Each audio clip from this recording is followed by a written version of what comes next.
I'm a lifelong resident of Baltimore, a product of great parents, a product of the Baltimore City Public Schools. I am a graduate of Morgan State University.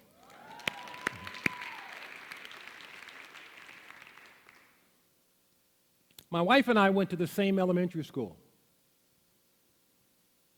My mother was a volunteer Girl Scout leader. And our home became the drop-off for the Girl Scout cookies. My wife was a Girl Scout.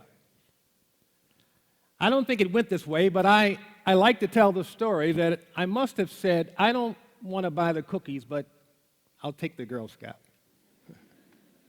That was 60 years ago. We've been married 43 years. We have a beautiful daughter, a lawyer, a wonderful son-in-law, and 3 beautiful grandsons. They are the guideposts for what we choose to do with the balance of our lives. We've had a good life, and we are having a good life. I've been a psychologist, run my own business. I've had a little bit to do with the election of our first black president. I've been a dean. In fact, I received my first honorary doctorate on this very stage, in this very spot. Drove me again.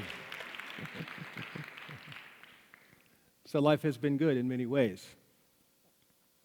But I realized that as good as it was for me and for my family, I realized many, many years ago that it was not true for everyone, and not true for everyone in our city. I learned that in April of 1968. The year Martin Luther King was assassinated. Our city erupted in fire and destruction. And thousands of young boys and men were locked up in jails. So much so that the arena downtown became a holding cell for thousands of young men.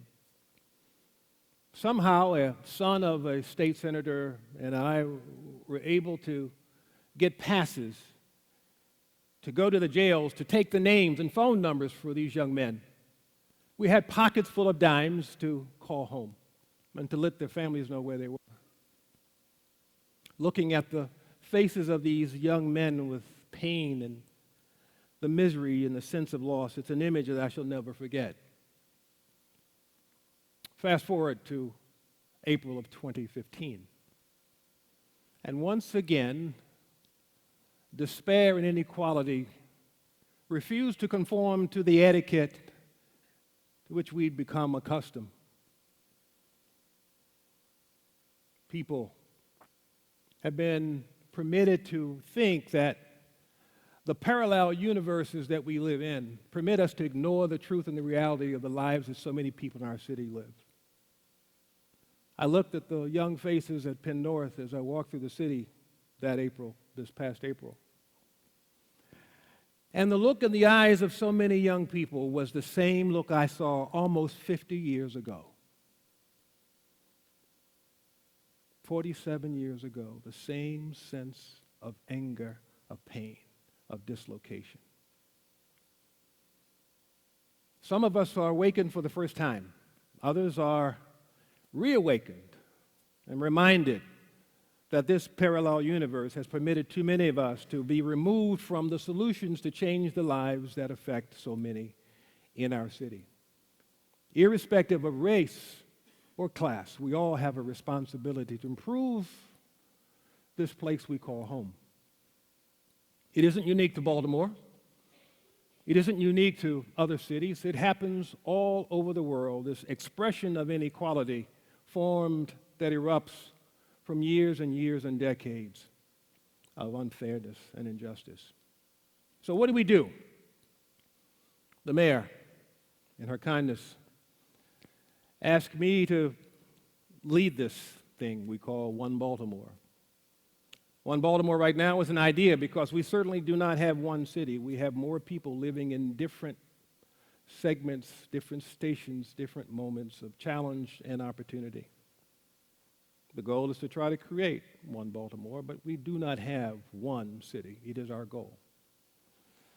And so as we think about all of the things that we need to do, we have started with work.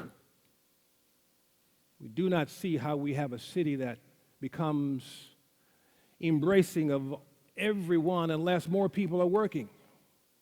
If families are not able to provide them for themselves, if we're not able to provide for people the opportunity to achieve a sense of dignity, then we have not made progress. It is not about finding a job or one job or two jobs. It's about how do we create an ecosystem that allows us to put together the components that determine whether or not we have the skill and the will and the means to see to it that people are working. Lance, you know this. We have to do that. We have 20+ thousand jobs in the technology space alone in Baltimore, yet in this region, yet we have people who are not prepared to be a part of that opportunity. Something is wrong. We have school systems where our young people are graduating and they cannot read. Something is criminal. And we have an obligation to ensure that our young people have a chance to be a part not only of the renaissances we create, but the ones they create and choose for themselves. So we intend to see to it that people are working. We are creating this ecosystem not simply for the world of technology, but that people are beginning to see that they can transfer from one industry to another. Yes, you have to work. We're taking people who have had moments of challenge and encouraging them to give up the reality that they've lived with, that way can lead to someplace special. It cannot. You must go to work. You must get up. If you get paid on Friday, you must go on Monday. These are things that we have to teach. These are things we have to insist. Our young people, frankly, if we're being honest, it is unlikely that the businesses in our city think very much about young people in our cities becoming vice presidents of their companies. Just tell the truth. We know they don't. We don't care, for the most part, whether they graduate or not. But we must, because if we don't, we will have more moments like April. There are thousands of young people in our cities with extraordinary skill, extraordinary abilities, extraordinary want. We must find them, nurture them, put our arms around them, put them in context, put them in relationships with people, with companies, and resources that cultivate, that see to it that who and what they are and what they want to be materializes. If our children are behind, how can they possibly make up if they're going to school on the same schedule every day? You can't simply have summer jobs. We need year-round experiences and exposures that put our kids in a relationship with opportunity and a chance to change their lives. We can do this. We must do this. We need more businesses that understand and appreciate that their capital with a sense of consciousness is valuable. Yes, we need your philanthropy, but we need your guidance and we need you to open up companies to the people who are willing to work. But maybe most of all what we need is we need as a city and a country to confront the issue of race. Our history of inequality, a history of people being left out of a process because of color, our failure and our refusal to confront those realities will prevent us from ever making the kind of progress we must. Are we hopeless? I don't think so. I'm seeing too much evidence all over our city of people willing and wanting to say something and do something about change, committing themselves, their time, and their money to wanting a different kind of experience. I give a lot of credit to places like Johns Hopkins, Ron Daniels, leading the way, demonstrating how and what we must do as our larger institutions to drive the point that businesses must hire and must purchase. Associated Black Charities and other organizations are leading the conversations in our communities around the matters of race. Our foundations are beginning to understand that maybe they need to have a moment with our communities and to value what communities know about the problems we face. If the solutions that are recommended are only the solutions that we impose on communities, we will be here again. But the people who live in communities know far more than we give them credit for. We must find a way to value and to take full advantage of what they know. It all begins, my friends, with telling the truth. We can live with the dishonesty. We can live with what we attempt to do to inoculate ourselves against the truth, but frankly, we cannot hide. It is before us. Young people, you have an opportunity to free yourselves from the negative energies and the histories that we bear. Over the last few weeks, our city and our country, frankly, has been fascinated with a set of numbers.